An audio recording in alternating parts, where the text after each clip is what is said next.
développement de nos lieux. J'espère, Monsieur le Président, en fait, je crois, que vous saurez faire en sorte que cette volonté que nous avons en commun ne soit jamais oubliée.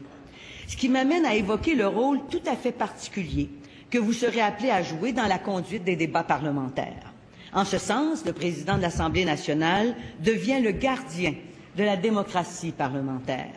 C'est pourquoi, c'est bien connu, le parlementaire choisi pour cette fonction doit sortir de la joute contradictoire à laquelle il participe la plupart du temps depuis plusieurs années, et c'est votre cas, pour devenir un arbitre rigoureusement neutre de nos débats. Mais je sais, Monsieur le Président, que votre longue expérience parlementaire fait en sorte que vous connaissez très bien cet aspect de votre nouvelle fonction et que le simple fait que vous ayez souhaité l'occuper démontre que vous en mesurez toute l'ampleur.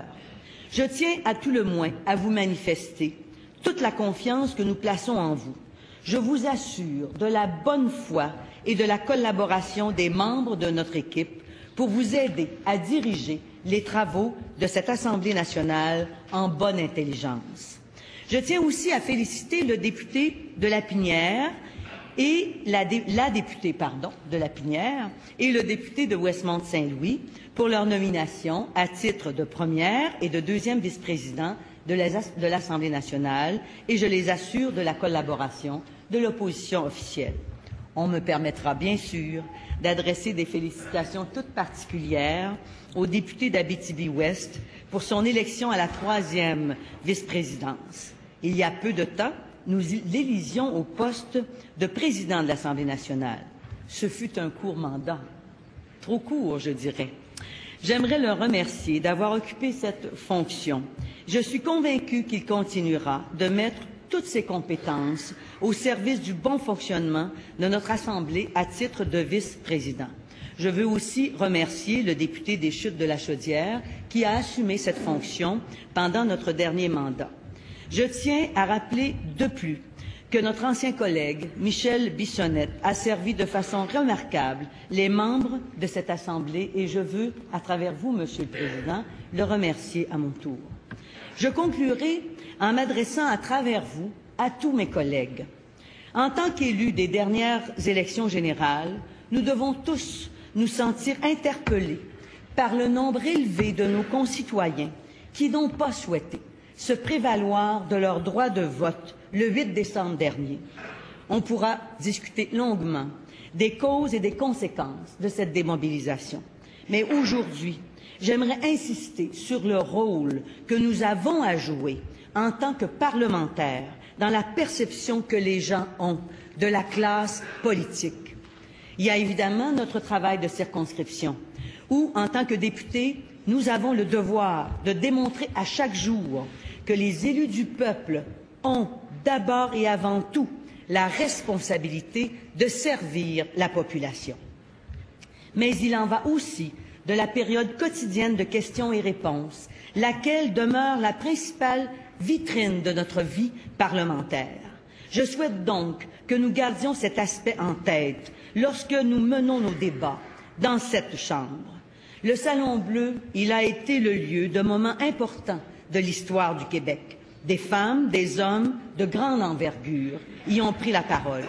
À chaque fois que nous verrons l'un d'entre nous s'adresser à cette législature, il faudra s'en souvenir. Nous devons nous rappeler que nous sommes privilégiés de nous y trouver et nous ne devons pas oublier que les Québécois nous regardent et surtout qu'ils comptent sur nous.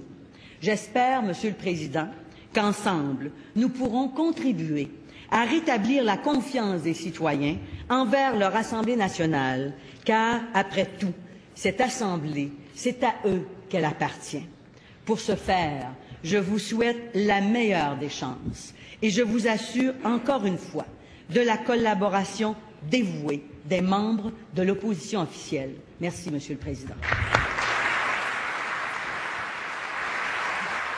Alors voilà, il est 15 heures. On vient d'entendre la chef péquiste Pauline Marois qui s'est adressée au Parlement en raison de l'élection sans opposition du nouveau président Yvon Vallière. On vient tout de suite d'avoir une nouvelle de dernière heure qu'on vous communique à l'instant. L'hôpital Laval à Québec qui a été mis en quarantaine en raison d'une épidémie de gastro-entérite.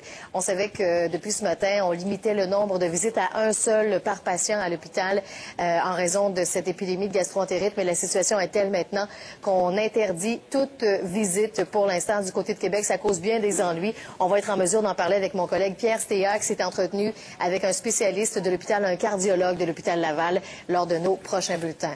On retourne là-dessus tout de suite à l'Assemblée nationale. Mario Dumont qui s'adresse actuellement au Parlement. Pour vous dire que vous accédez au faux deuil de la présidence à une deuxième tentative.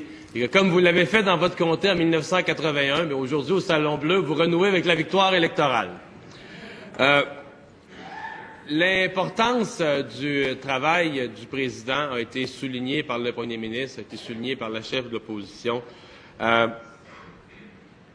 L'importance est primordiale dans le quotidien des travaux, dans le vécu des députés, dans la capacité de chacun des membres de l'Assemblée de faire valoir ses points de vue, dans l'atmosphère de l'Assemblée, la capacité de l'institution d'arriver à travers ces débats, ces consensus.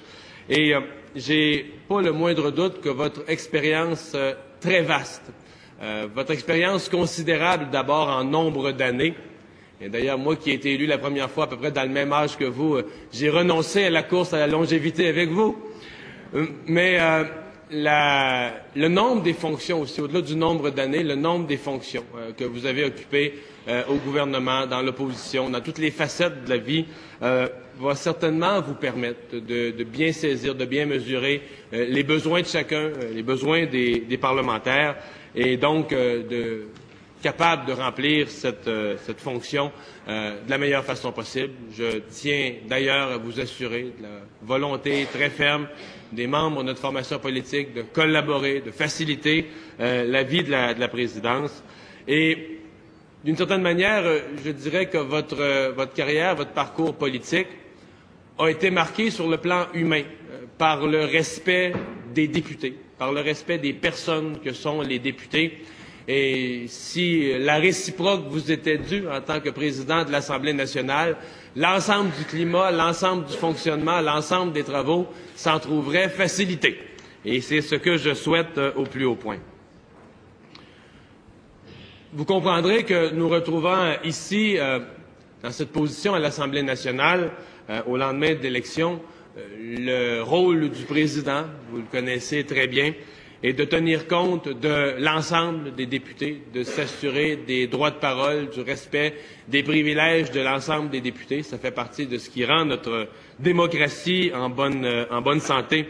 Je comprends que dans ce cas particulier, où notre formation politique pour avoir de meilleurs outils, pour avoir la meilleure capacité à l'Assemblée nationale, d'abord de servir l'institution, laquelle institution est servie par la diversité des points de vue, de servir aussi la population qui s'est exprimée lors de l'élection dans des proportions qui ne sont pas toujours parfaitement respectées par la distribution des députés, qu'il y a de part et d'autre de l'Assemblée, du côté gouvernemental, du côté de l'opposition officielle, bien exprimé, bien engagé une volonté de réforme parlementaire, mais où je pense que dans les délais, dans la diligence pour y arriver, le président doit aussi être un pilote à tous ses travaux. Alors, vous avez, pour accomplir cette tâche, toute notre confiance. Je veux insister sur une partie de votre mandat que vous avez vous-même mentionné. Cette espèce de mandat de porte-parole de l'Assemblée, porte-parole de l'institution parlementaire dans le public. Votre prédécesseur, Michel Bissonnette, que je salue, a amorcé beaucoup de travaux au niveau des jeunes, de la présence de l'Assemblée, par exemple, dans des groupes scolaires. Alors, il y a un rôle pédagogique, il y a un rôle de connexion des gens avec notre démocratie. Vous comprendrez que je vous encouragerai à persister et que je ne dirai jamais assez à quel point il faut aller plus loin dans cette voie.